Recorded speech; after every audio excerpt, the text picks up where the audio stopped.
Assalamualaikum viewers, after a long time I am back in action.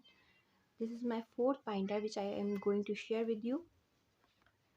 इस binder में मैंने ख्याल रखा है कि ये बाइंडर 5th ईयर्स ओल्ड के लिए 4th ईयर्स ओल्ड के लिए मच बेटर। तो मैं आपको इसमें दिखा दूँगी। मैं first busy binder, second busy binder और थर्ड बिजी बाइंडर मैं आप लोगों के साथ ऑलरेडी शेयर कर चुकी हूँ, जिसका लिंक मैं आपको डिस्क्रिप्शन बॉक्स में दे दूँगी। तो अब मैं आपके साथ ये अपना माय फोर्थ बाइंडर शेयर करने वाली हूँ। उम्मीद है आपको अच्छा लगेगा। चलिए, ये देखिए मेरा फर्स्ट बिजी बाइंडर का ही पेज है, जैसा कि आप देख रहे हैं। What is your name? My name is Mohammad Sarim Khan. Now Mohammad Sarim Khan is growing up और अब वो 4.5 ईयर्स के हो चुके हैं, तो वो बहुत अच्छे से रिकॉग्नाइज़ कर लेते हैं SARIM। तो अभी मैं उनको सिर्फ SARIM की स्पेलिंग याद करा रही हूँ, जिसके लिए मैंने कार्ड्स बना रही है, क्योंकि वो राइटिंग अभी नहीं कर पाते हैं।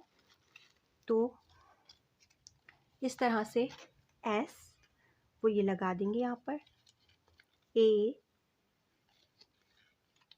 R then I in last M। ठीक है, अभी मैं सिर्फ सारिम की स्पेलिंग उन्हें याद करवा रही हूँ, जो ऑलमोस्ट वो डन कर चुके हैं। तो ये फर्स्ट मेरा पेज हो गया। सेकंड पेज में मैथ का मैं स्टार्ट कर रही हूँ। 1 से 30 तक वो काउंटिंग इजीली कर लेते हैं, पढ़ लेते हैं। तो 1 से 30 के बाद मैंने उन्हें डायरेक्ट 10 10, 20 20, 30 30, 40 40, जब उन्हें ये सब याद हो जाएगा 100 तक, 100 100, तो वो इजीली 21 22 23 इजीली पढ़ सकेंगे। तो पहले मैंने 30 के बाद उन्हें 1 से लेके 100 तक की नंबरिंग याद करवाई है। इसके बाद मैंने मैथ सिंबल उन्हें दिए हैं याद करने के लिए, plus minus divide multiply and is equal to. अच्छा, इसके बाद मेरे पास यहाँ मैथ में है कि by finger how can we count a number 1 2 3 4 5, 1 2 3 4 5। तो by the picture, by the count and match you can try to teach him. इसके बाद मैंने जो पेज लिया है वो जनरल नॉलेज का है। जनरल नॉलेज में है जो है my family, father mother brother and sister. तो इस पेज में आप अपनी पिक पेस्ट कर सकते हैं, रिलेशन बच्चों को बता सकते हैं कि किसका रिलेशन आपसे क्या है। इसके बाद आ जाइए जनरल नॉलेज में, the people who help us, हमें कौन से पीपल क्या हेल्प करते हैं। इसमें आप एडिशन भी कर सकते हैं कुछ पीपल्स का, जो कम्युनिटी हेल्पर्स होते हैं उनका। तो आप उसमें एडिशन भी अपनी मर्ज़ी से कर सकते हैं। तो ये टॉपिक आप देख लें कि मैंने ये रखा है। इसके बाद का टॉपिक है कर्टिसी वर्ड्स। तो excuse me, thank you, sorry, please. तो जब मैं उसे याद करा रही थी तो मैं आपके साथ शेयर कर लूँ कि उससे एक्सक्यूज़ मी नहीं समझ में आ रहा कि हमें कब यूज़ करना है और कैसे। तो मैंने इसकी जगह वेलकम रख दिया, thank you welcome like this. तो इस तरीके से मैंने उसे याद करवाया है। बाय द पिक्चर आप नहीं करवा सकते हैं, उसे एक्शन के थ्रू आपको समझाना पड़ेगा। इसके बाद हम आ जाते हैं SST की तरफ। यहाँ पर आ जाएगा national identities, Quaid-e Azam who is the founder of Pakistan, Quaid-e Azam, what is this, Minar Pakistan. तो इस तरह से ये जो है आ जाएगा, flag of Pakistan, national game hockey, national bird chakor, national flower jasmine. ठीक है, तो इसके बाद मैंने रखा है इम्पोर्टेड बिल्डिंग्स है कुछ। तो ये मैचिंग के लिए था, तो मैंने इसको चेंज करके अपनी तरफ से कुछ पिक्स ऐड कर दी हैं यहाँ पर। खैबर पास, मीनार पाकिस्तान, ज़ियारत, कायदे आज़म का मज़ार है, उसके अलावा है यहाँ पर फैसल मस्जिद और हबीब बैंक प्लाज़ा। फिर आ जाइएगा, इसमें हमारे पास है what is the neighbour countries of Pakistan. तो उसमें Afghanistan, China, Iran and India.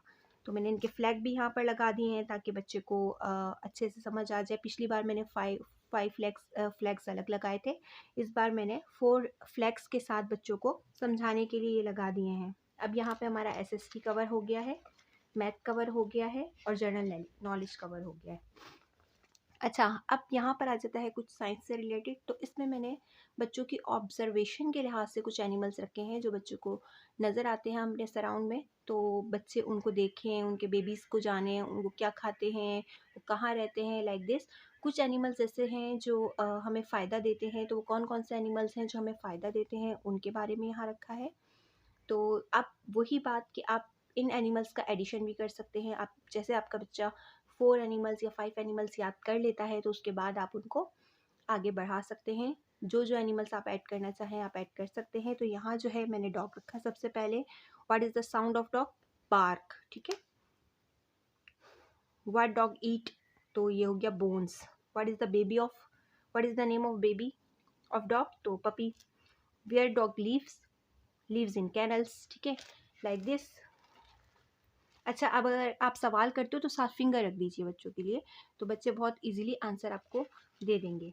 Bye the picture you can easily teach them. Otherwise आपको बच्चों को रट्टा लगवाना पड़ेगा और वो 1-2 दिन की कहानी है, फिर वो बच्चा भूल जाता है, जल्दी से याद नहीं रख पाता। इसके बाद आ गया कैट के बारे में। तो कैट तो हमारे घर में आती जाती रहती हैं, तो उनकी साउंड क्या है और वो खाती क्या है, वो पीती क्या है और उनके बेबी को क्या कहते हैं। फिर इसके बाद काव के बारे में मैंने दिया है, क्योंकि हमें मिल्क कहाँ से मिलता है ये बच्चों को पता होना चाहिए। तो काव का साउंड क्या है, काव खाती क्या है, एंड ग्रास। एंड काव के बेबी को क्या कहते हैं, काव। और काव कहाँ रहती है, इन शेड्स। और काव हमें क्या देती है, वो हमें मिल्क देती है। तो ये सब सवाल हो गए। बेशक आप उर्दू में करें, बेशक आप इंग्लिश में करें, उससे फ़र्क नहीं पड़ता, लेकिन बच्चे की जनरल नॉलेज में इजाफा करने के लिए बहुत अच्छा पैटर्न है बाय द पिक्स, ठीक है। फिर इसके बाद हम अंडे खाते हैं रोज़ाना, तो वो तो ओरिजिनल होते हैं, मतलब ऐसे नहीं होते प्लास्टिक के बने हुए बिल्कुल। तो वो हमें कहाँ से मिल जाते हैं ये बच्चे को पता होना चाहिए। तो what is the sound of hen? What we call the baby of hen? तो और ये हमें ये देखिए एग्स कहाँ से मिल गए, हैन से, ठीक है। तो हैंस खाती क्या है और कहाँ रहती है? वो खाती है ग्रेन्स और रहती है पैन में। अच्छा, अब यहाँ पे मेरा साइंस के जो अब एनिमल्स आप चाहें तो ऐड कर सकते हैं। इसके अलावा मैं हनी भी ऐड करना चाह रही थी, लेकिन टाइम नहीं था। शिप ऐड करना चाह रही थी कि हमें वुल कहाँ से मिलता है जिससे हम कपड़ा तैयार करते हैं। तो इंशाल्लाह वो नेक्स्ट जो मेरा बाइंडर होगा इसमें मैं लगाऊंगी। अच्छा, साइंस में मैंने उसके बाद टॉपिक ऐड किया है 5 सेंसेस का। I see with my eyes, I hear with my ear, I smell with my nose, I taste with my tongue and I touch with my hands. अब आ गए हम इंग्लिश की तरफ। मेरा बेटा सारिम जो है वो इजीली ABCD को रिकॉग्नाइज कर लेता है।